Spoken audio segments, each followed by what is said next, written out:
The freedom of the city is an honor bestowed by a municipality upon a valued member of the community, or upon a visiting celebrity or dignitary. Arising from the medieval practice of granting respected citizens freedom from serfdom, the tradition still lives on in countries such as the United Kingdom, Republic of Ireland, Australia, Canada and New Zealand. Although today the title of freeman confers no special privileges. The freedom of the city can also be granted by municipal authorities to military units which have earned the city's trust. In this context, it is sometimes called the freedom of entry. This allows them the freedom to parade through the city, and is an affirmation of the bond between the regiment and the citizenry. In some countries, such as the United States, esteemed residents and visitors are instead presented with the key to the city, a more tangible but similarly symbolic honor. Military privilege. Freedom of the city is an ancient honor granted to martial organizations, allowing them the privilege to march into the city with drums beating, colors flying, and bayonets fixed. This honor dates back to ancient Rome, which regarded the fumarium, the boundary of the city, as sacred. Promagistrates and generals were forbidden from entering it, and resigned their imperium immediately upon crossing it. An exception was made for victory celebrations, during which the victorious general would be permitted to enter for one day only. Under the Republic, soldiers also lost their status when entering, becoming citizens, thus soldiers at their general's triumph wore civilian dress. Weapons were also banned inside the fumarium for religious and traditional reasons. Similar laws were passed by other European cities throughout the medieval era, to protect public security and civic rights, even against their own king's troops. As a result, soldiers would be forced to camp outside the walls of the city during the winter months. The freedom of the city was an honor granted only to troops which had earned the trust of the local populace either through some valiant action or simply by being a familiar presence. Today, martial freedom of the city is an entirely ceremonial honor, usually bestowed upon a unit with historic ties to the area, as a token of appreciation for their long and dedicated service. The awarding of the freedom is often accompanied by a celebratory parade through the city. Entitlement to civil privileges. A slightly more common freedom of the city is connected to the medieval concept of free status, when city and town charters drew a distinction between freemen and vassals of a feudal lord. As such, freemen actually predate boroughs. Early freedom of the borough ceremonies had great importance in affirming that the recipient enjoyed privileges such as the right to trade and own property, and protection within the town. In modern society, the award of honorary freedom of the city or borough tends to be entirely ceremonial, given by the local government in many towns and cities on those who have served in some exceptional capacity, or upon any whom the city wishes to bestow an honor. United Kingdom. Before parliamentary reform in 1832, freedom of the city or town conferred the right to vote in the parliamentary boroughs for the MPs. Until the Municipal Corporations Act 1835, the freemen were the exclusive electorate for the boroughs. These two acts together curtailed the power of the freemen and extended the franchise to all householders. The private property belonging to the freemen collectively was retained. The freemen of York, Oxford and Newcastle upon Tyne still own considerable areas within their towns, although the income is effectively given to support charitable objects. The Local Government Act 1972 specifically preserved freemen's rights. The Local Democracy, Economic Development and Construction Act 2009 removed any restrictions entitling only men to be freemen. Today, the grant of honorary freedom in the United Kingdom is governed by the Local Government Act 1972. The 1972 Act enabled the councils of cities, royal boroughs, and parishes with the status of a royal town to confer the status of honorary freemen on persons of distinction and persons who have, in the opinion of the council, rendered eminent services to the local area.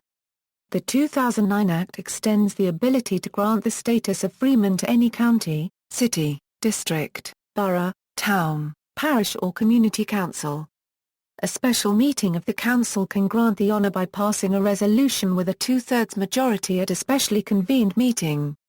The exact qualifications for borough freedom differ between each city or town, but generally fall into two categories, patrimony and servitude. For example, In Chester and York, only the children or grandchildren of freemen may apply for admission. In York, apprenticeship to a freeman of the city will also allow admission. Though now rare, it has been used as recently as 2000. In Great Grimsby, the widow of a freeman passes his rights to her second husband, who retains the privilege after either divorce from or death of the widow.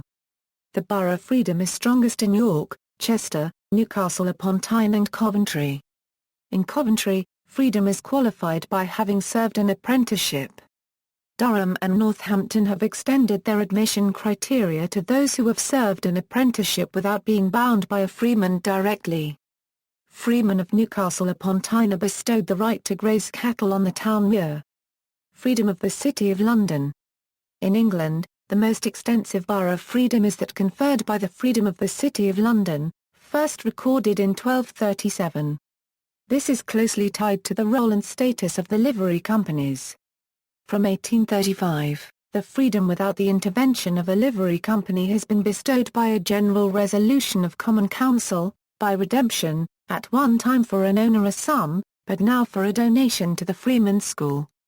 New freemen are enrolled in a ceremony in Guildhall, when they receive a guide to conducting their lives in an honourable fashion and an impressive sealed certificate. Freemen's children get admission preference at the City of London Freemen's School. There are a number of rights traditionally but apocryphally associated with freemen. The right to drive sheep and cattle over London Bridge. To a silken rope, if hanged. To carry a naked sword in public. Or that if the City of London police finds a freeman drunk and incapable, they will bundle him or her into a taxi and send them home rather than throw them into a cell. While sheep have occasionally been driven over London Bridge on special occasions, the rest of these privileges are now effectively symbolic. The right to herd sheep and cattle across London's four bridges technically no longer applies, as there are no livestock markets in the city. Nevertheless, this right has been exercised periodically in modern times. On August 19, 1999, Jeff Smith, a freeman of London, walked 2 sheep over Tower Bridge in order to bring attention to the rights of older citizens. On June 17, 2006, a flock of about 30 sheep was driven across the Millennium Bridge to mark the start of London Architecture Week. On August 31, 2008, Amanda Cottrell, former High Sheriff of Kent, marched 6 rams across London Bridge to promote fundraising for the restoration of Canterbury Cathedral and a scheme backing local food production. On September 17, 2008, the Lord Mayor of London, David Lewis, and some 500 freemen drove a flock of Romney ewes in relay across the bridge to raise funds for the Lord Mayor's charities. On April 8, 2013, Stephen Ferry tweeted that he and a fellow freeman identified as Doris walked Grace, a year-old lamb across London Bridge. This was filmed and shown on his documentary series Stephen Ferry's Key to the City. Prior to 1996, the freedom was only open to British or Commonwealth citizens over 21 years of age and of good character.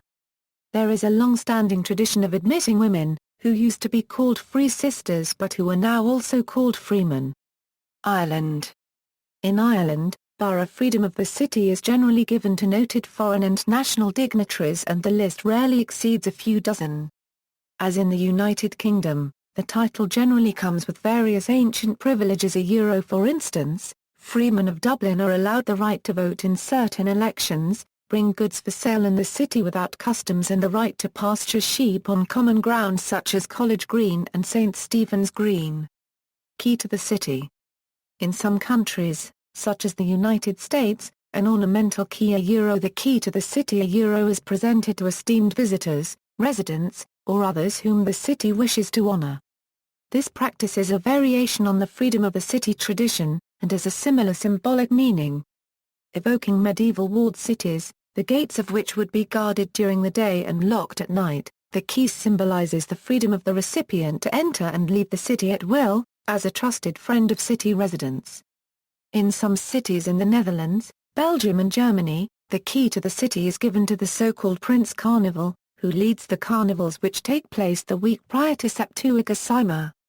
The tradition is that the mayor steps down for this period and power is transferred to the Prince Carnival, who then returns the key at the end of Shrove Tuesday Mardi Gras. Today, the handing over of the key is mostly symbolic and marks the start and end of the carnival. In Calgary, Alberta, Canada, instead of a key, esteemed visitors receive a white Smith-built cowboy hat and usually recite one of two oaths to become honorary Calgarians. See also, List of Freedom of the City recipients, List of Freedom of the City recipients, Honorary Citizen, References. External links, Guild of Freemen of the City of London, Freedom of the City of London, the Guild of Freemen of the City of York, Freemen of the City of Liverpool.